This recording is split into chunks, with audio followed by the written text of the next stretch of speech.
All right, everybody, I have a 2007 Chrysler Aspen 4.7 liter V8. I have the regular gas version and I have the non-Hemi version, and my car suffered a major electrical malfunction of some sort. Took it to a couple different mechanics and places. No one wanted to be able to help me. They told me I should just junk the car. So I figured if they asked me to junk it, I might as well try and fix it myself.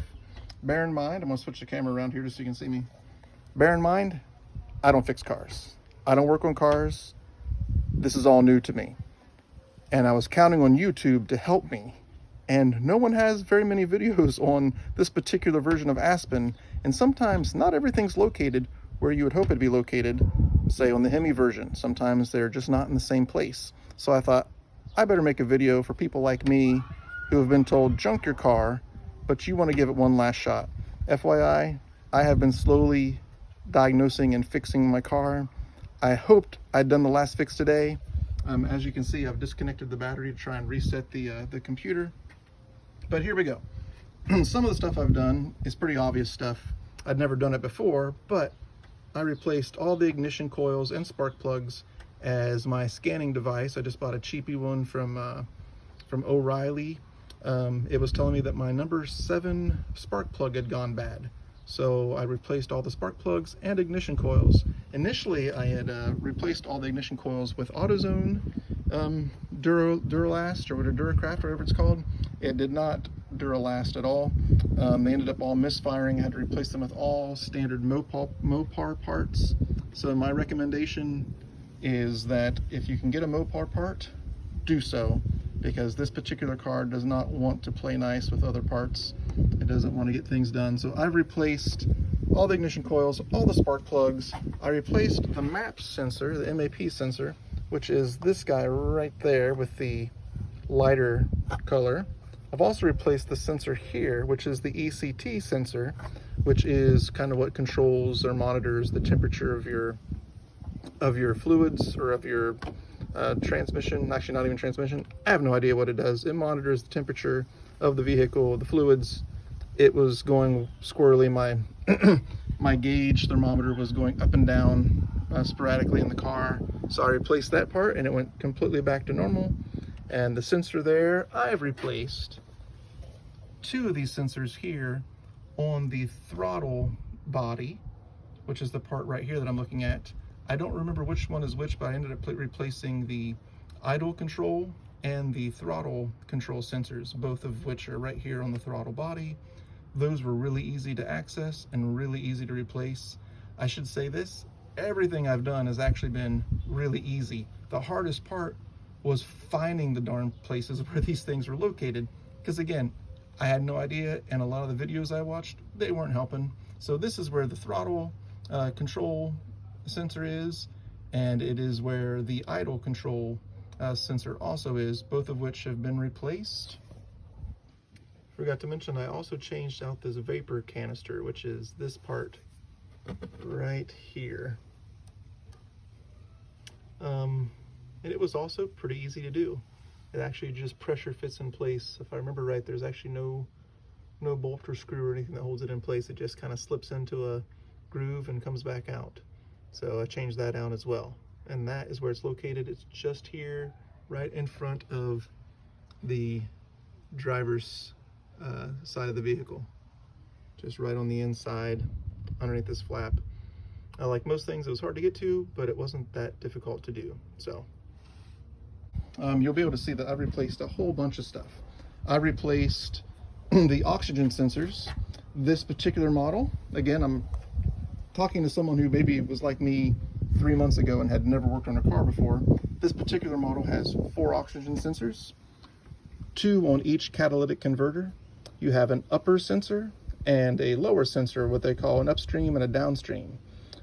If you buy Mopar parts, which again I recommend because I had to replace all my cheapy oxygen sensors with new ones because they burnt out within a month, they are somewhat handed, so you need to know which one goes up to the top, which one goes to the bottom. You can't really get it wrong because the connections just won't fit unless you have it in the right spot. So, but again, get Mopar parts for that, because I ended up wasting a bunch of money on oxygen sensors that did not work.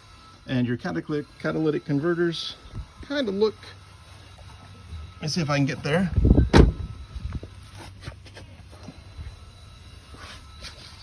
So that is basically your catalytic converter. And off of each one of these, there are 2 sensors, which you can see. The easiest one to see is right there. And then there's another one up, further up, which I don't know if you can see it or not. But at any rate, each one has 2 sensors, both of which I replaced. Sorry, there's going to be multiple breaks as I'm making this video because I'm getting phone calls. So anyway, one of the things I need to replace was my gas cap light came on, and actually in your vehicle where your odometer is, where it shows you your how many miles you've gone, it will say gas cap if you think something's wrong with the gas cap, or if the car thinks something's wrong with the gas cap. So the first thing I did was what I always did, which was buy the cheapest gas cap I could find, which did not do anything at all. Then I bought a Mopar gas cap, which also did not change anything at all. So it turns out there's actually a sensor that, if you watch a video on a Hemi, will tell you, quite erroneously, unless you have a Hemi, that this sensor is behind the rear passenger tire. So I took off the tire, took off the wheel well, only to find out there was no sensor there. And then through some research, I was able to find that the sensor is actually located, it's actually attached to the gas tank under the car, which is located just underneath the car, between the front door and the back door on the driver's side.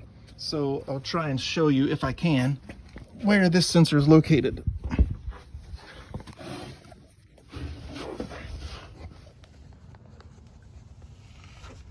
So it is located, actually it's located right here, closer to the side of the car. And it was actually really easy to replace. Once I found it, you just disconnect the hose, twist and turn, pops right off like a screw or a cap, like your gas cap actually. Put the new one back on, twist it on, put the hose back in, and you're good to go. So just so you know too, this is the carbon canister that attaches to your gas tank. Sometimes that needs to be replaced. So far I haven't had to replace that.